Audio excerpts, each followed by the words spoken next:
Mr. Speaker, I move to defer acceptance of the articles of impeachment until such time as the Senate, sitting as an impeachment court, has responded to the clarificatory queries raised by the panel of prosecutors relative to the remand of the subject articles.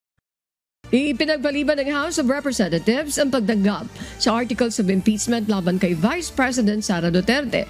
Ayon kay Representative Faustino Ino D. V, kailangan munang linawin ang mga isyong kaakibat ng pagbabalik ng mga impeachment articles bago ito formal na tanggapin ng Kamara. Git naman ni Representative Chervil Luistro, legal at ayon sa konstitusyon ay sinasagawang proseso ng impeachment na suportado naman ng 215 mambabatas. Kumpiyansa ang mga prosecutor na matutuloy ang paglilitis dahil may jurisdiksyon na ang Senado matapos may padala ang summons kay Vice President Sara Duterte.